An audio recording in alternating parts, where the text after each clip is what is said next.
जिन वरानन नीरज निर्गते गणधरै पुनरादर संसृते सकल सत्वहिताय वितानिते तदनुतैरिति हे किल शारदे सकल मानव मोद विधायिनी मधुर भाषिणी सुंदर रूपिणी गत मले द्वैलोक सुधारिणी मम मुखे वस पाप विदारिणी। देवादिदेवादिनाथ भगवान की, गुरु नाम गुरु आचार्य ज्ञान सागर जी महाराज जी की, परम पूज्य गुरु आचार्य विद्यासागर जी महाराज जी की, उत्तम शौच धर्म की, परम पूज्य श्री क्षीर सागर जी महाराज की।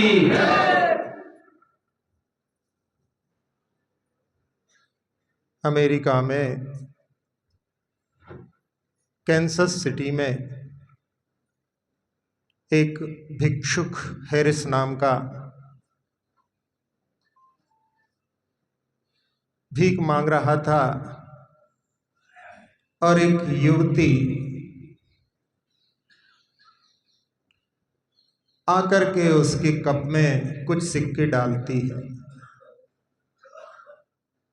वो उसके लिए दुआएं देता है, मैं गॉड ब्लेस यू। और वो लड़की अपना नाम बताती है। दोनों का ध्यान नहीं रहता है, कुछ घटना बीच में घट गई है। जब थोड़ी देर बाद उसकी दृष्टि उस कप पर जाती है तो देखता है कि उसमें उस युवती की एक बहुमूल्य अंगूठी गिर गई है। सिक्के डालते समय वो उंगली फिसल गई, उंगली में से अंगूठी फिसल गई। वो वहां पर सोचता है बड़ी महंगी अंगूठी है, इसको बेच करके बहुत सारे पैसे मिल सकते हैं और जो गरीबी का जीवन है वो संवर सकता है। एक तरफ मन में कि नहीं, उसने अपने लिए पैसे दिए, अपने को उसको लौटा देना चाहिए।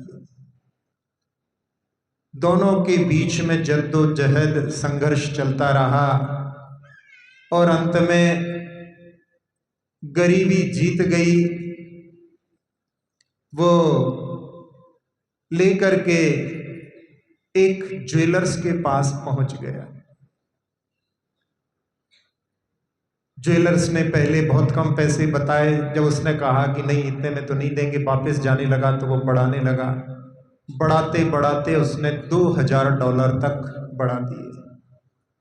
जब वो भी तैयार नहीं हुआ उस पर तो उसने और बढ़ाने की कोशिश की और उसको बातों बातों में पता पड़ गया कि ये $4000 की है। और उसको उस समय जो चर्चा हुई थी उसके कारण उसका हंसता हुआ चेहरा उसकी दृष्टि में था, तो उसने मन में अपने संकल्प किया कि नहीं, मैं इसको वापस करूंगा।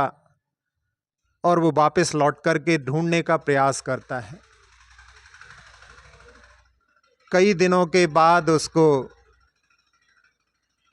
वो महिला फिर मिल जाती है और उस महिला को जब वो अंगूठी लौटाता है तो उसको विश्वास नहीं होता कि जो उसकी एंगेजमेंट रिंग थी वो उसे दोबारा मिलेगी। और उसकी आंखों में आंसू आ गए। उसने मन में निश्चय किया कि मैं इस व्यक्ति की ईमानदारी के प्रति कुछ अवश्य करूंगी। और उसने इस घटना को, जहां आजकल सोशल मीडिया का जमाना है, उसने उस पर शेयर किया और वहाँ पर रिक्वेस्ट की कि उस व्यक्ति के लिए अपने को मदद करना चाहिए। और जहाँ उसको $2,500 उस अंगूठी को बेच करके मिलने वाले थे, लेकिन वो स्टोरी इतनी वायरल हुई कि उसके लिए $1,90,000 इकट्ठे हुए। और जब इतनी बड़ी रकम उसको मिली तो उसका जो परिवार उसकी गरीबी के कारण बिछड़ गया था, वो सब पुनः उस धन के कारण पास में आ गया और उसका जीवन जो संघर्षमय था वो अब एक अच्छी तरह से चलने लगा। तो आज का धर्म जिस पर अपन विचार करने वाले हैं, शुचिता, उत्तम शौच धर्म, जो पवित्रता अपने लिए लोभ कषाय के अभाव में प्राप्त होती है। 3 कषायों को अपवित्र नहीं कहा, लेकिन लोभ के लिए अपवित्र कहा है।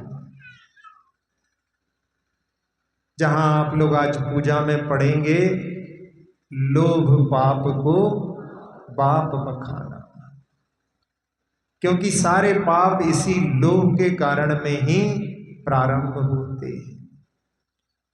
जहां धन का लोभ होता है और उसको प्राप्त करने के लिए वो मायाचारी का भी आश्रय लेता है, और जब उसको धन मिल जाता है तो उसी के कारण में फिर मान कषाय भी आती है। और जहां मान के लिए ठेस मिलती है तो क्रोध भी आता है। तो सारी कषायों की जनक ये लोभ कषाय है, और सबसे आखिरी में यही नष्ट होती है। तो ऐसी लोभ कषाय पर विजय प्राप्त करने के लिए जो संतोष धन का अपने जीवन में प्रादुर्भाव करते हैं, वो ही इस पर विजय प्राप्त कर सकते हैं। जहां लोभ के लिए पाप का पाप कहा, उसमें एक कथानक के माध्यम से कि एक बार बादशाह अकबर ने यही बात बीरबल से पूछी। बीरबल ने कहा कि हम आपको प्रत्यक्ष में दिखाएंगे। सुबह सुबह का समय था और उन्होंने राजमहल के द्वार पर एक मृत बिल्ली को वहां पास में ही डलवा दिया, और जो दरबान था उसको समझाया कि ऐसा करना है। सुबह सुबह एक कथावाचक विप्र वहां से निकलता है और दरबान कहता है कि अभी बादशाह के निकलने का समय है और ये यहाँ पर पड़ी हुई है, तुम इसको हटा दो। तो वो कहता है मैं ऐसा काम कैसे कर सकता हूं? तो वो कहता है कि कर तो मैं भी सकता हूं, लेकिन अभी मैं यहां से चला जाऊंगा तो मुझे नौकरी से बर्खास्त कर दिया जाएगा। तुम ऐसा करो, उसने अपनी जेब से 5 मोहरें निकाल करके उसको दिया कि इसको कहीं और फेंक दो। तो विप्र महोदय 5 मोहरों को देख करके उनकी आंखें चुंधिया गईं और जल्दी से लेकर के अपनी जेब में डाला, और जो साफा बांधा हुआ था उसमें से थोड़ा सा भाग फाड़ करके उस बिल्ली को, उसमें मृत शरीर को बांधा, और इतने में ही देखा कि वहां से बादशाह जो सुबह सुबह तफरीह करने जाते हैं वो आ रहे हैं, और उन्होंने उस पोटली को अपने बगल में दबा लिया। समय नहीं था फेंकने का। तो बीरबल ने देख करके उनसे पूछा कि अरे विप्र महोदय, ये बगल में क्या दबाए हो? तो उन्होंने कहा कि अभी हम रास्ते से आ रहे थे, कहीं पुरानी कुछ पुस्तकें बिक रही थीं, हमने सोचा कि चलो काम में आएंगी, धर्म की पुस्तकें भी जो है लोग बेच देते हैं, तो उनको ले आए हम। तो बीरबल को तो मालूम ही था, उन्होंने उस पोटली को खींचा, वो पकड़ने की कोशिश करते उसके पहले ही वो पोटली उनके हाथ में पहुंच गई और उन्होंने बादशाह के सामने खोल करके उसको दिखाया और कहा कि ये लोभ, जो पाप का बाप, ये लोभ होता है। जहां लोभ के कारण मृत शरीर को भी उन्होंने धार्मिक पुस्तक शास्त्र बता दिया। तो ऐसी लोभ कषाय होती है, और जहां व्यक्ति संतोष को प्राप्त नहीं होता और प्राप्त करने की इच्छा उसकी बढ़ती जाती है। जैसे जैसे लाभ होता है वैसे वैसे लोभ बढ़ता जाता है। कहीं पर फुल स्टॉप, जिसको कि END एंड कहते हैं, वो नहीं आता, और जो AND एंड और की चाह बढ़ती जाती है। इसीलिए आचार्य गुणभद्र स्वामी ने आत्मानुशासन ग्रंथ में लिखा कि आशा गर्तः प्रतिप्राणी यस्मिन् विश्वमणुपमम् कस्य कियम कियदायाति वृथा वो विशेषिता, कि जो आशा रूपी गड्ढा प्रत्येक प्राणी के हृदय में है, उसमें पूरा विश्व अणु के समान है। यानी वो भी प्राप्त हो जाए तो भी वो गड्ढा भरने वाला नहीं, और जहां सारे जीवों का उस विश्व पर अधिकार है, उसके भाग किए जाएं, तो फिर उसके जो है भाग में कहां से उसको संतुष्टि हो सकती है। तो इसलिए जहां पर और की चाह कभी भी पूर्ण नहीं हो सकती, केवल संतोष रूपी धन ही उसको रोकने में समर्थ होता है। जब और की चाह प्रारंभ होती है तो व्यक्ति अपने जीवन में किस प्रकार से परिवर्तित होता है उसके बारे में विचार करें। तो सबसे पहला है कि जब लोभ की चाह बढ़ती है तो सबसे पहले व्यक्ति साधुओं के पास, गुरुओं के पास जाना छोड़ देता है। क्यों? क्योंकि साधु और गुरु ही जो हैं अपने लिए सही मार्ग पर बढ़ाने वाले हैं, और जो खोटा मार्ग है उससे रोकने वाले हैं। भगवान तो कुछ बोलते नहीं, गुरु जो हैं आपके लिए प्रेरक निमित्त होते हैं, इसलिए सबसे पहले गुरुओं के पास जाना छोड़ता है। आचार्य श्री ने मुकमाटी में लिखा कि संत समागम की यही तो सार्थकता है। समागम करने वाला संत बने कोई जरूरी नहीं, लेकिन वो संतोषी अवश्य बनता है। तो जहां साधुओं का संपर्क कैसे जीवन में परिवर्तित कर देता है। जब आचार्य श्री का चतुर्मास बहुत पहले नैनागिर क्षेत्र पर हो रहा था, हमने छोटे थे जब हम एक बार तीर्थ यात्रा पर नैनागिर गए थे, जब आचार्य श्री का चतुर्मास था। तो उस समय एक व्यक्ति आहार देने के लिए इच्छा तो रख रहा था, लेकिन आचार्य जी से बोला कि हम कोई नियम नहीं ले पाएंगे। आचार्य जी वैसे ही किसी को नियम नहीं दिलाते। वो आ गया और उसने आहार दान दे दिया। जब सब छोड़ने जा रहे थे तो वो भी साथ साथ में जा रहा था। आचार्य जी ने उससे बोला कि तुम कुछ नियम नहीं लेना चाहते, हमने तुम्हें कुछ नियम भी नहीं दिया, लेकिन तुम एक विटामिन आर तो छोड़ सकते हो।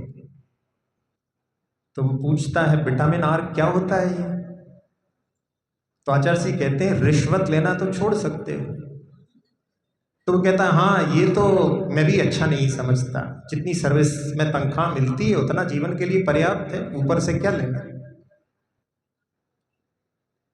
तो आचार्य जी ने कहा कि यदि तुमने इसका त्याग कर दिया तो तुमने तो अणुव्रत ले लिए। तो कहले कैसे? तो कहले देखो, जब तुम किसी से रिश्वत लेते हो तो देता है, लेकिन मन उसका बहुत दुखता है। पैसे देते समय किसको खुशी होती है? तो तुम उसकी पीड़ा को तुम जो है नहीं देते हो, तो तुमने अहिंसाणु व्रत का पालन कर लिया। और जब उसको लेना होता है तो कितनी जो है झूठी बातें बनाना पड़ती हैं, तब वो देता है तो तुम झूठ से बच गए। और वो देना नहीं चाहता फिर भी तुम उससे लेते हो, तो वो चोरी है। अदत्ता दानम स्तेयम। जहां देना नहीं चाहता फिर भी आप उसको लेते हो, तो वो भी चोरी है।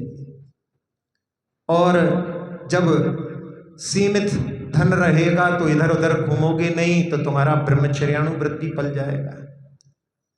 और सीमित धन रहेगा तो और की चाह नहीं रहेगी, तो तुम्हारा परिग्रह का परिमाण भी इसके माध्यम से हो जाएगा।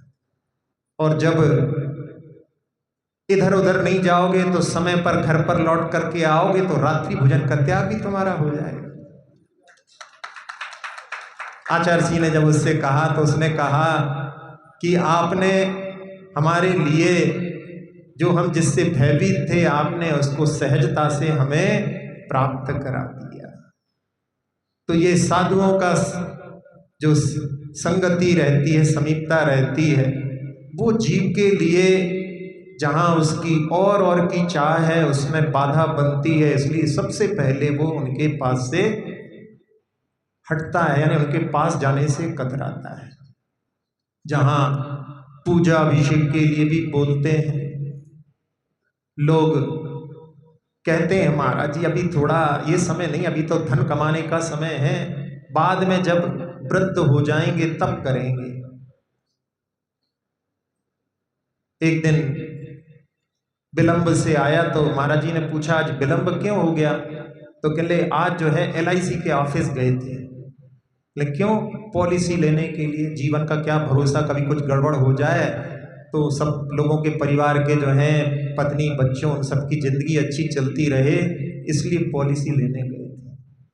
तो महाराज कह रहे थे कि धर्म के लिए थे, तुम कह रहे थे कि बुढ़ापे में करेंगे, धर्म के लिए नहीं सोचते कि धर्म का क्या भरोसा, आगे कर पाए नहीं कर पाए, करने लायक रहे कि नहीं रहे। तो उस समय में वो कहता है कि हम कभी धर्म के बारे में ऐसा विचार ही नहीं करते, बाकी सबके बारे में तो हम विचार करते हैं।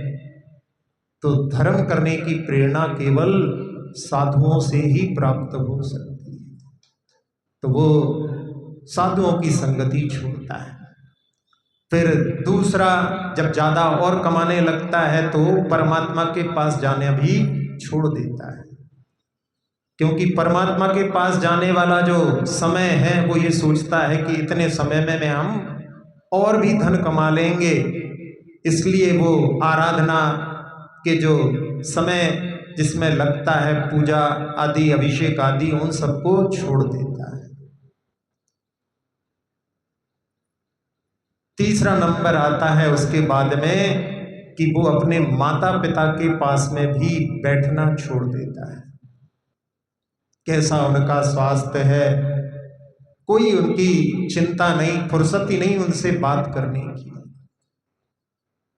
और आगे बढ़ता है, उसके पहले कैसी स्थिति होती है माता पिता की सेवा में कि कई बार जो है लोभ के कारण, एक घटना पेपर में आई थी कि 2 भाई और माँ जो है हॉस्पिटल में एडमिट थी, आखिरी समय था, यहाँ व्यापार छोड़ छोड़ करके बार बार वापस हॉस्पिटल भागना पड़ता था।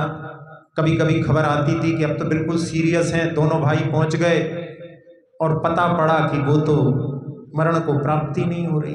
मतलब ऐसी भी सोचते हैं कि भैया पिंड छूटे,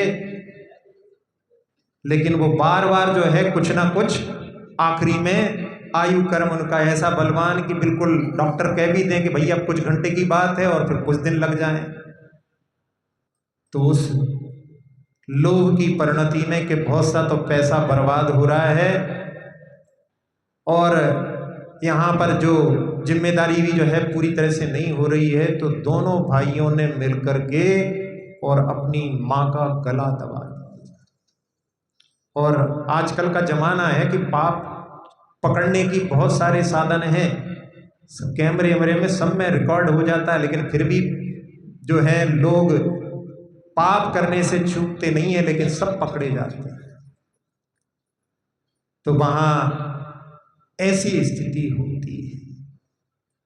और एक माता पिता की संतान डॉक्टर, पिता का तो निधन हो गया, माता गांव में रहती थी, बड़ी मेहनत से उसने उसको MBBS कराया और उसने एक डॉक्टर लड़की से ही शादी कर ली। डॉक्टर के साथ वहीं शहर में क्लिनिक खोल करके रहने लगा। इधर माँ की तबीयत खराब हुई तो लोगों ने कहा कि तुम्हें अपने बेटे के पास जाना चाहिए। जाना तो नहीं चाहती थी, लेकिन सबके बार बार कहने पर कि अपना ही बेटा है, जाना चाहिए, पहुंच गई।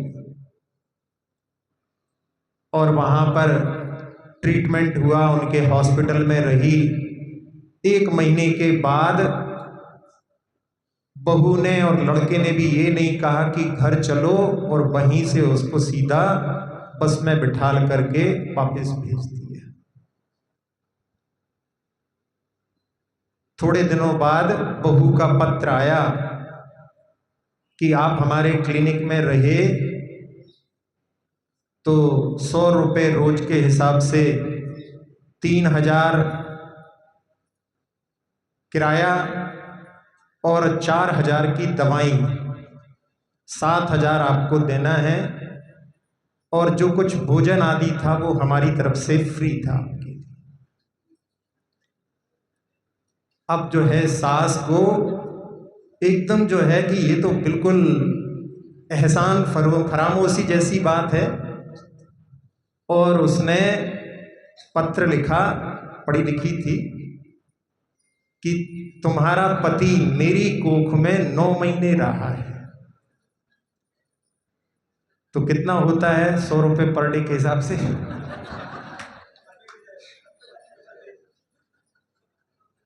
और 5 लाख मैंने इसको अपने जेवर रख करके उस जमाने में उसको MBBS कराया था।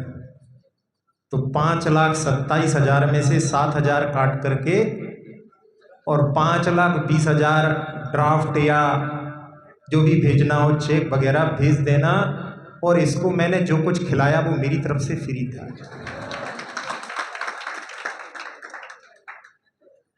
ये स्थिति आपको लग रहा है व्यंग जैसी, लेकिन ऐसी स्थितियां जो हैं घर घर में निर्मित हो रही हैं। वो केवल एक लोभ कसाय के कारण व्यक्ति को हर जगह केवल अपना धन का जो है स्वार्थ उसमें छिपा हुआ है।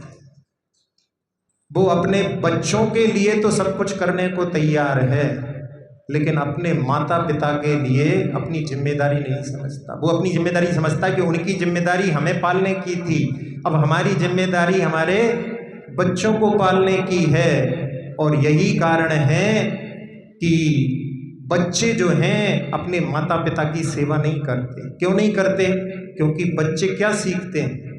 बच्चे तो देखते हैं, वो सीखते हैं। बच्चा बचपन से देखता है कि हमारे माता पिता हमें तो गोद में लेकर के खिलाते हैं, हमें नहलाते हैं, हमें घुमाने ले जाते हैं, अपने माता पिता की सेवा नहीं करते। तो बड़ा होने के बाद में वो भी सोचता है कि जो हमने देखा है हम भी अपने बच्चों की सेवा करेंगे। तो वो भी माता पिता की सेवा से इस प्रकार से दूर हो जाता है। और जिनके घर में जहाँ बच्चे अपने माता पिता को, अपने बुजुर्गों की सेवा करते हुए देखते हैं, उनके घर में जो है बच्चे अपनी माता पिता की सेवा बचपन से ही सीख जाते हैं।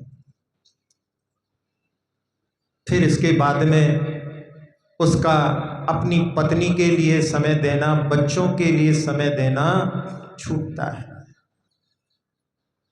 कहाँ बच्चे पढ़ते हैं, कैसी उनकी संगति है, किस मोबाइल में कितना समय बर्बाद कर रहे हैं, कोई दृष्टि नहीं। घर घर की ये समस्या बनती जा रही है, लेकिन अंधाधुंध दौड़ में दौड़े जा रहे हैं और उसमें बच्चों का क्या हो रहा है उस पर कोई ध्यान नहीं। कई बार तो लोग ऐसे होते हैं बड़े बड़े जो इंडस्ट्रियलिस्ट होते हैं उनको ये तक पता नहीं होता कि बच्चे कितने बड़े हो गए, कौन सी क्लास में पढ़ते हैं। और पूछो उनसे, कोई पूछे कि बच्चे कितने बड़े हो गए हैं, तो वो ये भी नहीं बता पाते, क्योंकि जब जाते हैं सुबह निकल करके तो बच्चे सोते दिखते हैं और लौटते हैं तो सोते मिलते हैं, तो कई बार बच्चों को वो इतने बड़े हो गए ऐसा बताते हैं। मतलब लेटे हुए देखा है, खड़े देखा ही नहीं है। ऐसी भी स्थितियां धन के लोभ में हो जाती हैं और इसके बाद में फिर मन की शांति नष्ट हो जाती है। अपने स्वास्थ्य की भी जो है देखभाल नहीं हो पाती, भोजन की भी कुछ चिंता नहीं। ऐसे करते करते फिर धीरे धीरे पूरा शरीर खोखला हो जाता है, जिसको कहते हैं कि ABCD चालू हो जाती है। A for attack, B for bypass, C for cholesterol, D for diabetes. ये सब रोग जो हैं सब धन के लोभ में व्यक्ति जहां अपने शरीर के प्रति भी ध्यान नहीं दे पाता, ये सब चीजें उसके जीवन में चालू हो जाती हैं। तो ये कितनी करुण कहानी है एक जीव की कि जो केवल धन के लोभ में भागता रहता है। लेकिन ऐसा नहीं कि सभी लोग इसी राह पर चलने वाले हैं। कुछ लोग ऐसे भी रहते हैं जो संतोष के धनी होते हैं, उनके जीवन की कुछ अलग ही घटना होती है। एक डॉक्टर जो कि गांधी जी और विनोबा भावे से प्रभावित था और उसने एक पुस्तक पढ़ी कि where there is no doctor, उस पर जो है मुख्य कवर पर एक चित्र बना हुआ था कि एक पेशेंट है और लोग उसको खटिया पर लिटा करके दोनों तरफ पकड़ करके ले जा रहे हैं। कई जगह ऐसी होती हैं जहां पर रोड आदि के साधन नहीं होते, तो पानी में से भी निकाल करके आदि मरीजों को ले जाते हैं। तो उसने उस पुस्तक को पढ़ा और उसने सोचा कि MBBS करने के बाद में मैं ऐसी जगह काम करूंगा जहां पर कोई डॉक्टर ना हो। और उसने बस्तर आदि जैसी जगह देख करके जहां पर 40 किलोमीटर पैदल करके एक गांव में पहुंचा और वहां पर उसने अपना क्लिनिक चालू किया। 1 रुपए पेशेंट से लेकर के महीने भर में 300-400 रुपए इकट्ठे होते थे और उनसे अपना जीवन चलाना। सेवा में लगा रहा। फिर उसने सोचा कि यदि कोई डॉक्टर बीवी मिल जाए तो डिलीवरी वाला काम भी अच्छे से हो जाए, क्योंकि वो काम तो अपन कर नहीं सकते। तो उसने ऐड दे दिया अपना शादी का कि मैं ऐसी पत्नी से विवाह करना चाहता हूं जो 5 रुपए में विवाह को तैयार हो, यानी कोर्ट मैरिज करे और 40 किलोमीटर पैदल चलने की सामर्थ्य हो और 400 रुपए में महीने में खर्च चलाने में समर्थ हो। कौन ऐसे में तैयार होगा? लेकिन कई लोग ऐसे भी रहते हैं, उनकी जो है साथ देने के लिए तैयार हो जाते हैं। और एक पत्नी मिल गई उसके लिए, एक महिला तैयार हो गई पत्नी बनने को और शादी होने के बाद में वहां पर सेवा करने लगे। और उसने देखा वहां के गांव के लोग उस पत्नी के लिए उतना सम्मान नहीं देते थे, क्योंकि उनके मन में था कि जब इनकी डिलीवरी होगी तो ये शहर भागेंगे। यहां तो हमारी डिलीवरी वगैरह कर देते हैं, लेकिन अपनी डिलीवरी के लिए शहर भागेंगे। तो उस समय में परेशानी भी ऐसी बन रही थी। लेकिन पति ने कहा कि यदि अपन एक बार चले जाएंगे तो इनका विश्वास हमेशा के लिए उठ जाएगा। जैसी भी परिस्थिति हो अपन भी यहीं पर जो है अपने पुत्र को जन्म देंगे। और जब पुत्र को जन्म वहीं दिया तब उन लोगों का विश्वास डॉक्टरनी के ऊपर भी हुआ और उनकी बड़ी ख्याति हुई। एक बार एक मिनिस्टर वहां पर उनको देखने के लिए पहुंचे और उन्होंने देखा उनका घर बिल्कुल ऐसी झोपड़ी जैसा था। उन्होंने कहा कि आपके लिए तो अच्छा मकान बनवा देते हैं। तो उन्होंने कहा कि आप हमारे मकान की छोड़ो, हम लोग इसमें बहुत अच्छे हैं, आप तो यहाँ जो आवागमन के साधन नहीं है, उन रोड आदि के विकास के लिए कुछ प्रस्ताव रखो।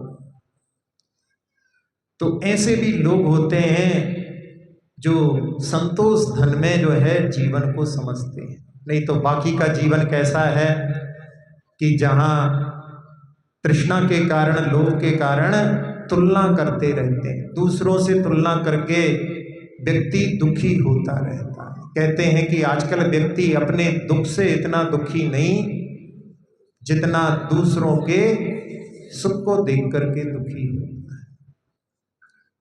कोई आवश्यकता नहीं है, लेकिन फिर भी जो है तुलना करके, सामने वाले के यहाँ पर साइकिल आ गई है, अपने लिए कोई आवश्यकता नहीं है लेकिन फिर भी अपने यहाँ होना चाहिए, तो जैसे तैसे करके वो साइकिल लाता है। फिर सामने यहाँ पर जो है बाइक आ जाती है, तो बाइक लेकर के आने के लिए उसकी दौड़ चालू हो जाती है। फिर 4 व्हीलर आ गया है, तो 4 व्हीलर फिर वो भी जो है आगे बढ़ता रहता है, तो वो जो है BMW ले आता है, तो इनको भी जो है और वो इसी की चाड़ में आगे आगे बढ़ते रहते हैं। आईफोन में भी ऐसे रहता है, नए नए जो हैं निकलते रहते हैं, तो उसमें वो व्यक्ति सोचता है जब तक उसके लायक पैसा इकट्ठा करता है तब तक कोई नया और आ जाता है। तो व्यक्ति के लिए कहीं पर कोई रुकने की वो जगह ही नहीं है, बस अंधाधुंध दौड़ में वो शामिल हो जाता है। इसीलिए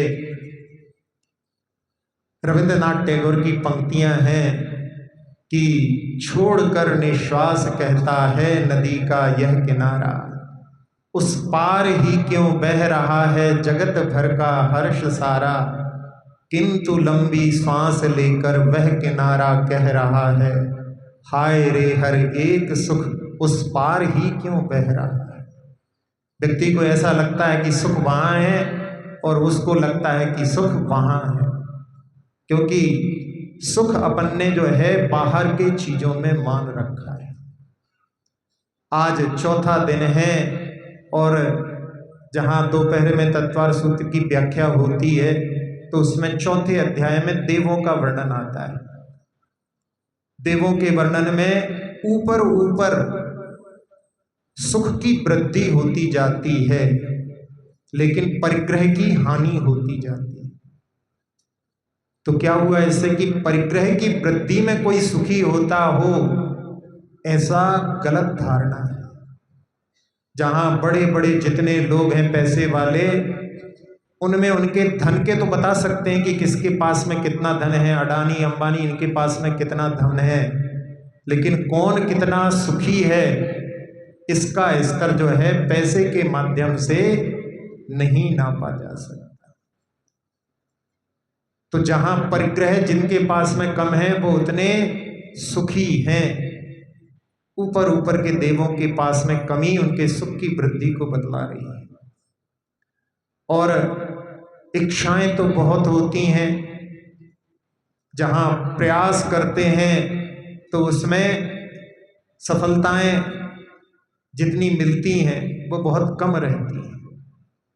तो सुख की परिभाषा बनाई कि प्राप्त अपनी इच्छाएं, और जितनी इच्छाएं हैं उनका भाग दो, वो सुख होता है। तो इच्छाएं बहुत जितनी जिसकी ज्यादा हैं वो उतना ज्यादा दुखी है। और जहां गणित का सिद्धांत है कि जहां नीचे जिससे भाग दिया जा रहा है वो यदि शून्य हो जाए तो क्या होता है, जब शून्य से भाग देते हैं तो जिन्होंने गणित पढ़ा होगा वही समझ सकते हैं कि फिर सुख अनंत हो जाता है।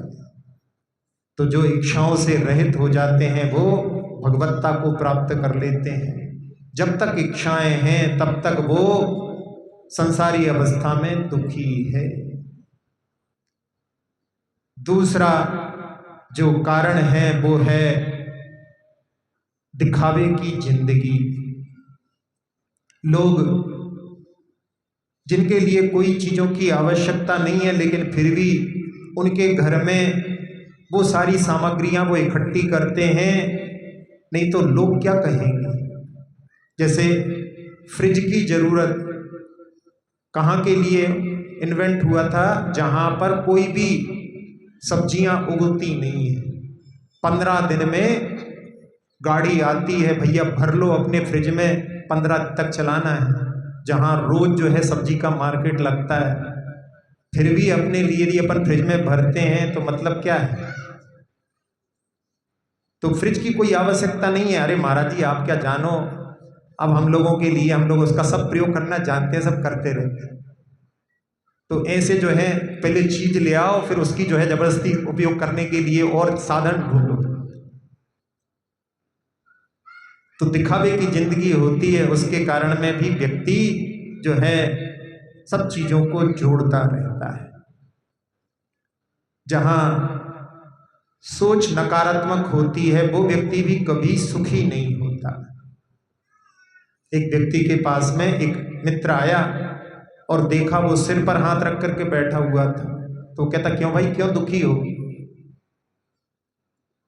वो कहता है कि यार कुछ मत पूछो। कहले बताओ तो सही। तो कहने लगा कि 4 हफ्ते पहले मेरे एक दूर के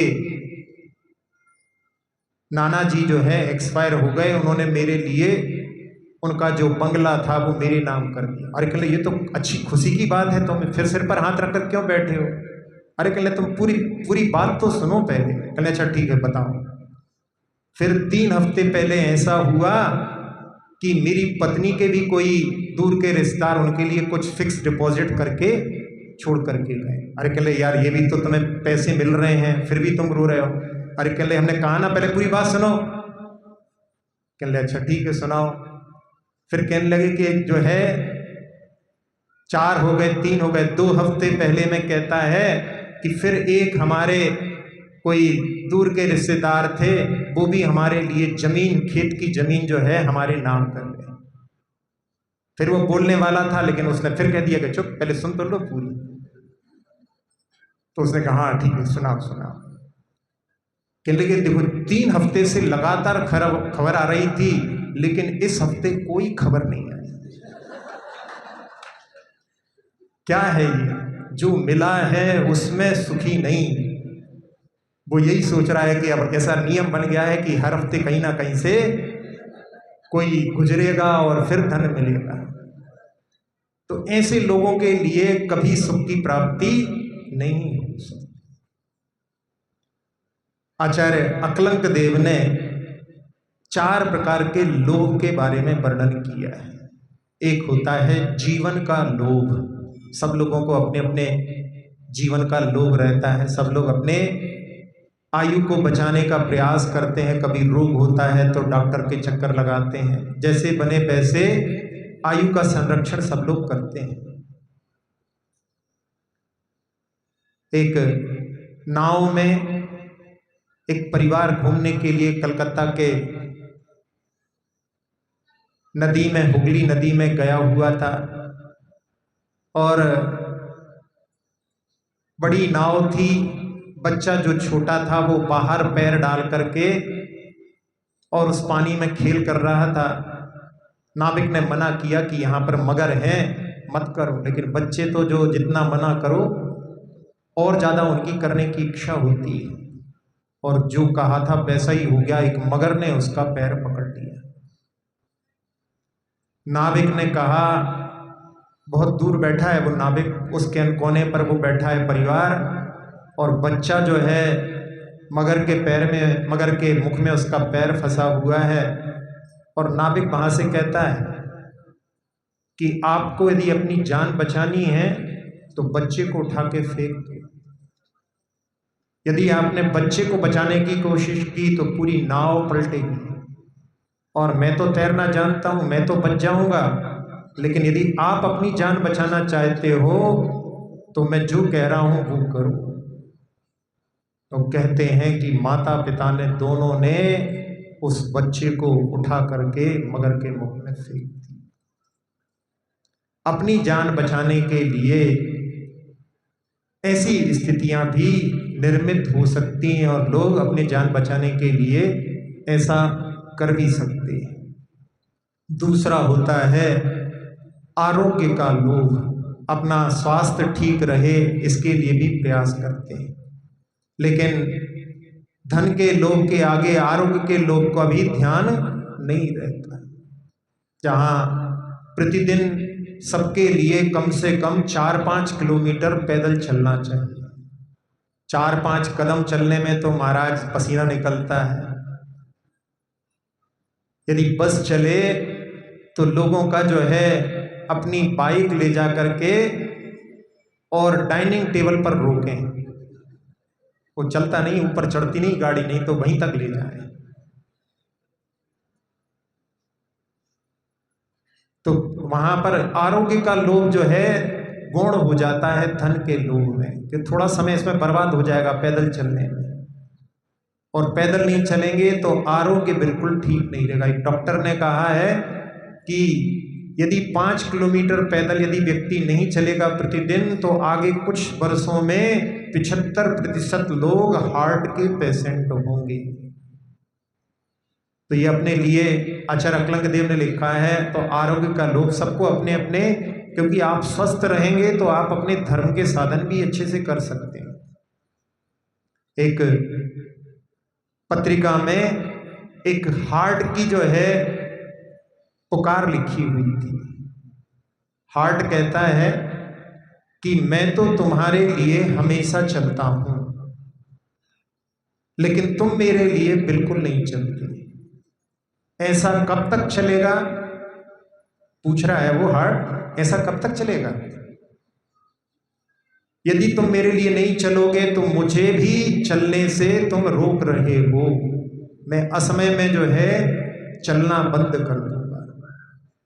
यदि तुम चाहते हो, जहां जीवन का लोभ होता है, आरोग्य का लोभ होता है, तो यदि तुम चाहते हो कि मैं जीवन के अंत तक अच्छे से चलूं तो तुम भी मेरे लिए कुछ चलो। तो अपने लिए गाड़ी का प्रयोग, जहां जगह जो है दुकान प्रतिष्ठान इतने दूर नहीं है, कई लोगों के बहुत दूर है वो बात अलग है, लेकिन जहां प्रतिष्ठान ज़्यादा दूर नहीं है, अपने लिए नियम बना लेना चाहिए कि अपन पैदल आएंगे जाएंगे। आप देखोगे आपके उससे पैदल चलने से भी आपके स्वास्थ्य में परिवर्तन अवश्य होगा। तीसरा, इंद्रिय का लोभ। अपनी इंद्रियां अच्छी रहें, लेकिन आजकल उसका भी जो है मोबाइल आदि के माध्यम से कितना जो है, कहते हैं कि अंगूठा कितना चलता है साल भर में, इसकी भी जो है रिकॉर्डिंग हो जाती है कितना अंगूठा चलता है। तो कहते हैं 52 मील जो है साल भर में अंगूठा मोबाइल पर चल लेता है। छोटे छोटे बच्चे आजकल जो है मोबाइल चलाना जानते हैं। एक छोटे से बच्चे का आया था कि उसको कोई गोद में उठाए तो वो माथे पर स्क्रॉल करता है।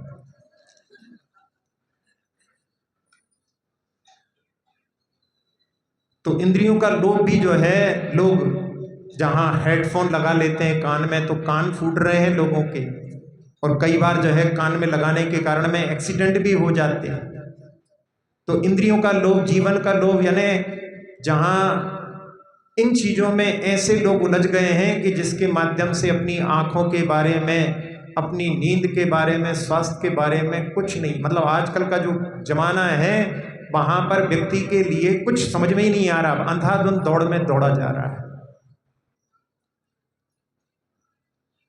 और इसके बाद में भोग उपभोग का लोभ होता है। भोग उपभोग की जो सामग्री होती है उसका भी लोभ होता है।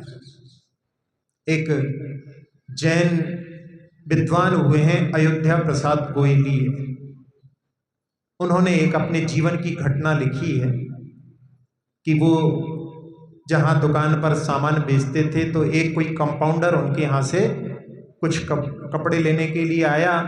उसने 100 रुपये दिए, खुले नहीं थे, 60 रुपये लेना थे। तो उन्होंने कहा ठीक है बाद में आ जाएंगे।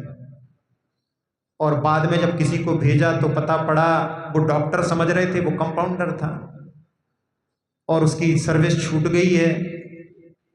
बार बार भेजा तो पैसे मिले नहीं, तो एक दिन स्वयं पहुंच गए उसके पास में। तो उसने कहा अंदर आइए। तो अंदर उसके गए तो देखा उसकी पत्नी बीमार पड़ी हुई थी, निमोनिया हो गया था। और उसने अंदर से एक जेवर का डिब्बा निकाल करके लाया और उसने रख करके सामने कि आप इसमें से कुछ चुन लो, बाद में फिर मैं आपको पैसे दे करके उनको उठा ले जाऊंगा। उसने कहा कि मेरी सर्विस छूट गई है। तो उन्होंने उस समय में कि ऐसे जो है गहने ले जाना ठीक नहीं है, ये तो कफन खसोट कहलाती है। यानी कोई व्यक्ति मर रहा है, बीमार पड़ा है, और फिर भी उससे जो है अपन पैसे लेना चाहो तो ये अच्छा नहीं है। और उन्होंने कहा कि आप जब आ जाएं पैसे तो आप दे देना, मैं तो नहीं ले सकूंगा। उसने कहा कि 2-3 दिन बाद मेरा भाई आ रहा है, मैं आपके पैसे दे करके ही यहां से जाऊंगा। और उन्होंने जब बोला था कि भाई आएगा तो वो उस जगह पर पहुंच गए। देखा तो वहां पर कोई दिखाई नहीं दिया, सामान वामान सब चला गया। ऐसा लगा कि वो तो व्यक्ति सारा सामान लेकर के यहां से चला गया है। लेकिन फिर भी उन्होंने सोचा, अंदर झांक करके देखा तो वो अंदर बैठा हुआ था। उसने कहा अंदर आ जाइए। अंदर पहुंचे, उसने पैसे दिए, और पैसे देने के बाद कहने लगा कि भाई आया था, मैंने कल रात को ही पत्नी सब सामान आदि भेज दिया, और मेरा भी जाने का मन कर रहा था, लेकिन मैंने मन में सोचा कि देखो उसने हमारे पत्नी के जेवर को छुआ तक नहीं है, तो मन में ऐसा लगा कि नहीं, उसके पैसे तो नहीं लेना चाहिए।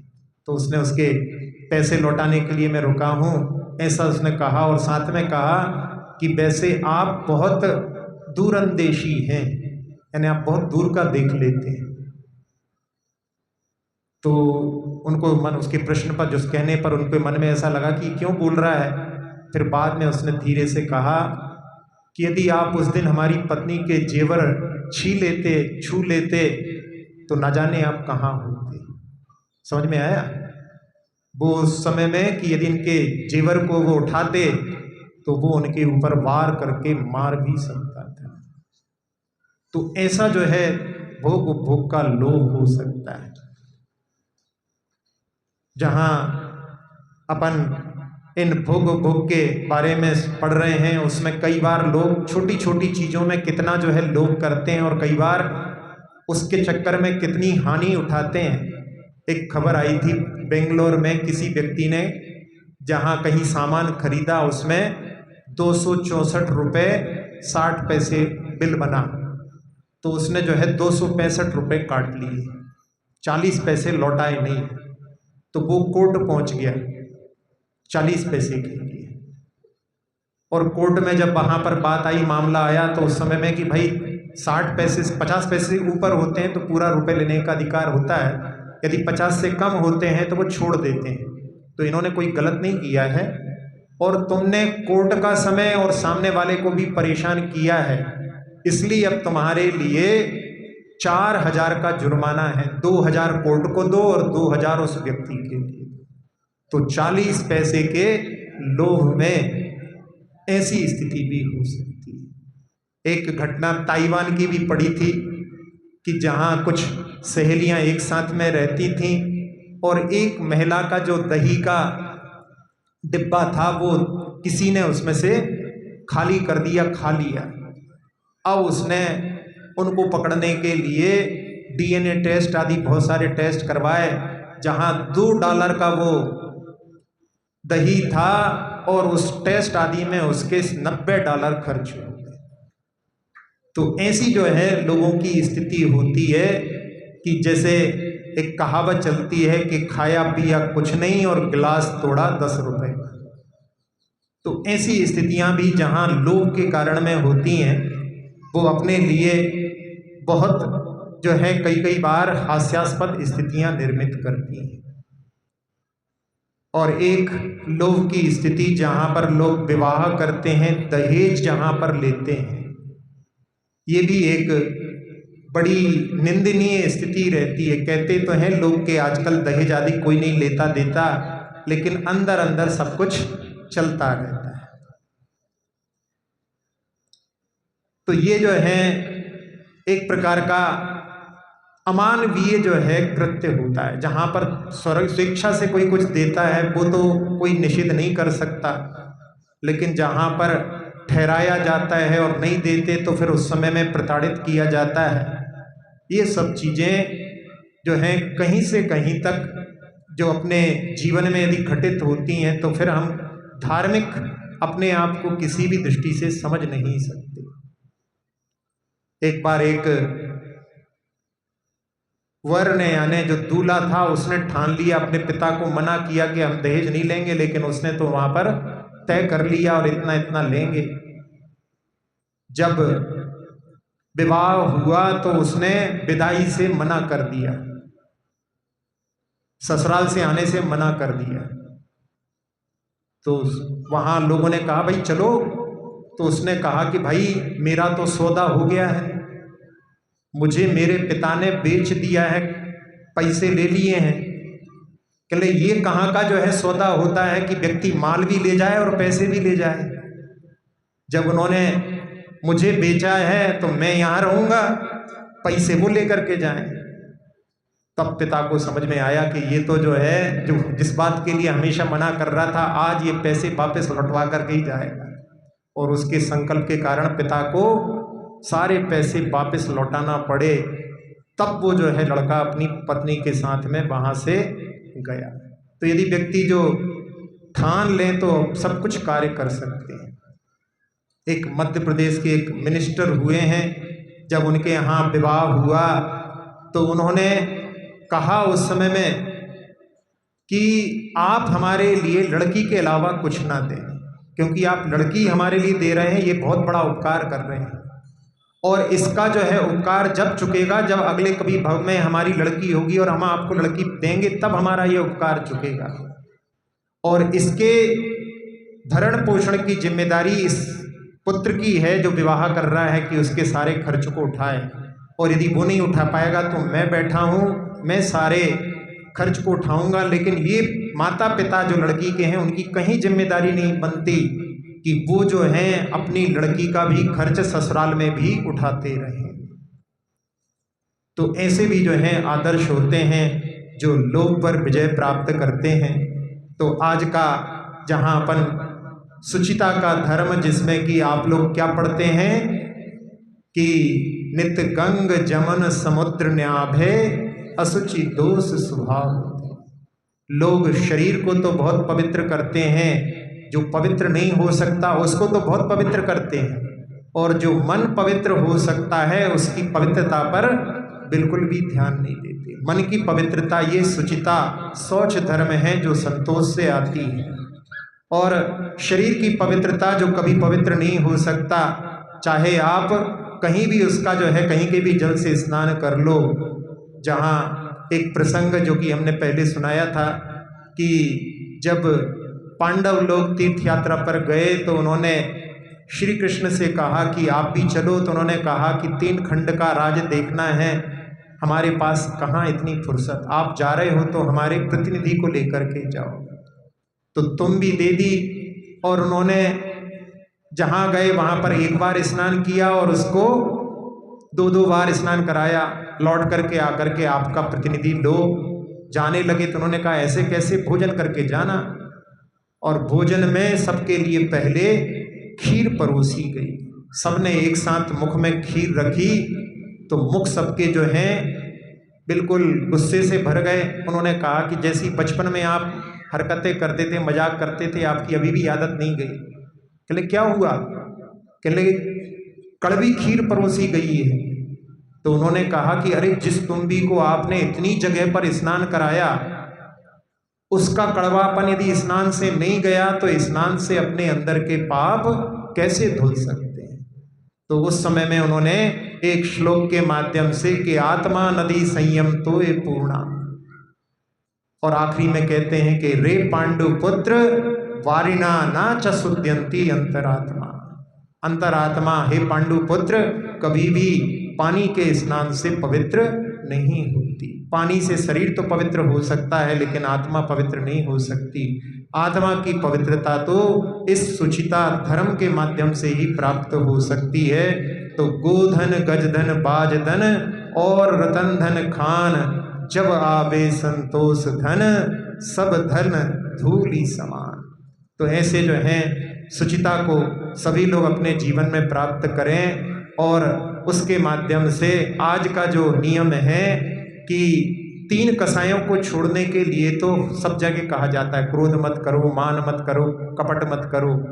लेकिन लोभ जो है, लोभसिया बीजम, लोभ जो है पवित्र भी है। आप सब लोगों का लोभ ही तो आपको यहाँ लेकर के आया है, धर्म का लोभ।